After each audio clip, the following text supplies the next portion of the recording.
Assalamualaikum warahmatullahi wabarakatuh. Perkenalkan, nama saya Muhammad Awalul Muttaqin NIM 4120187 dan teman saya Ismah Amalia dengan NIM 4120027. Kami dari kelompok 9 akan menyampaikan materi yang berjudul Ekonomi Islam dalam berbagai aspek.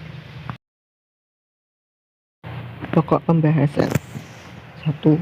Pengertian ekonomi Islam. 2. Aspek sosial, politik, dan kebudayaan ekonomi Islam. 3. Aspek hukum, agama, dan kewirausahaan ekonomi Islam. 4. Aspek uang, produksi, distribusi, konsumsi, dan perburuhan ekonomi Islam. Pengertian ekonomi Islam. Ekonomi Islam adalah sebuah sistem ilmu pengetahuan yang menyoroti masalah perekonomian. Sama seperti konsep ekonomi konvensional lainnya, hanya dalam sistem ekonomi ini nilai-nilai Islam menjadi landasan dan dasar dalam setiap aktivitasnya. Aspek sosial, politik, dan kebudayaan ekonomi Islam. A. Aspek sosial. Islam sangat efektif untuk memulihkan berbagai jenis masalah sosial ekonomi karena diimplementasikan sesuai Al-Quran dan hadis. Jika ekonomi Islam diimplementasikan dengan baik dan benar, banyak masalah sosial ekonomi yang penting dapat diantisipasi karena ekonomi Islam dapat dijadikan sarana untuk meningkatkan kesejahteraan di masyarakat, sehingga setiap masalah sosial ekonomi tidak akan sesuai jika ekonomi Islam diimplementasikan dengan baik dan benar. B. Aspek politik. Politik ekonomi Islam merupakan suatu kebijakan hukum yang dirancang oleh pemerintahan yang berkaitan dengan pembangunan ekonomi, dapat menjamin memenuhi kebutuhan masyarakat dan berlandaskan nilai-nilai syariat sebagai acuan parameter. C. Aspek budaya. Aktivitas ekonomi sangat mengandalkan bahasa sebagai simbol berinteraksi. Dengan kata lain, manusia ekonomi selalu mengedepankan interaksionisme simbolik dalam menegosiasikan keinginan dan harapannya. Titik temu antara antropologi budaya dan ekonomi dapat dipahami, misalnya dalam contoh pemenuhan kebutuhan ekonomi. Aspek hukum, agama, dan kewirausahaan ekonomi Islam. A. Aspek hukum. Dalam kaitan dengan ekonomi, maka keberadaan hukum diharapkan mampu berperan untuk 1.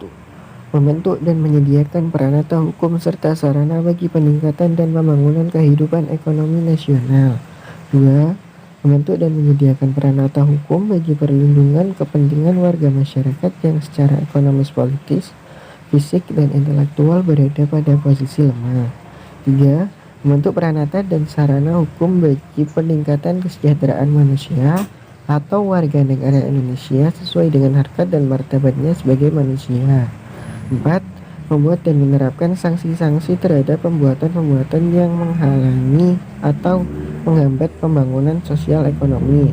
5. Membentuk peranata dan sarana hukum untuk membentuk terwujudnya suatu tatanan ekonomi internasional baru yang lebih adil. Materi selanjutnya akan disampaikan oleh Mbak Ismah Amalia. Baik, saya akan melanjutkan materi tentang ekonomi Islam dalam aspek agama. Menurut Syafruddin, masalah ekonomi tidak bisa dilepaskan kaitannya dengan masalah agama. Oleh karena itu, suatu kekeliruan bila suatu pemerintahan hanya mendekati masalah ekonomi yang dihadapi rakyatnya dari perspektif ekonomi semata. Pemerintah yang hanya melakukan hal demikian, maka tidak akan bisa menyelesaikan masalah karena yang namanya ekonomi murni tidak punya hati nurani. Sebab pasar hanya akan berpihak kepada orang yang kuat dan tidak peduli kepada orang yang lemah. Oleh karena itu, pihak yang termarginalkan dalam proses ekonomi dan pasar tersebut tentu tidak akan senang dan tidak akan tinggal diam untuk mengambil hak-haknya. Sehingga terjadilah tindak kekerasan dan perbuatan-perbuatan yang tercela serta mendorong bagi terjadinya kekacauan sosial. Untuk itu, agama harus diundang dan dilibatkan dalam kehidupan ekonomi dan pasar agar keduanya menjadi tempat yang sejuk bagi semua pihak. Kemudian, ekonomi Islam dalam aspek kewirausahaan.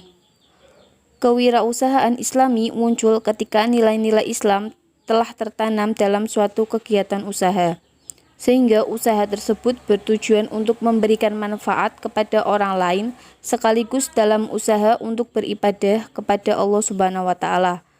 Tanpa ada ketaatan pelaku usaha terhadap hukum syariat Islam, maka kegiatan tersebut tidak memiliki karakteristik Islami. Namun, kegiatan kewirausahaan Islami tidak sebatas ajaran-ajaran agama Islam saja.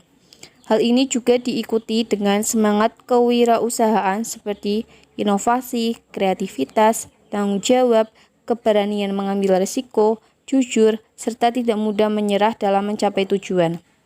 Keseluruhan aspek tersebut menciptakan bentuk kewirausahaan Islami yang taat kepada Allah Subhanahu wa taala sekaligus mampu meraih kesuksesan.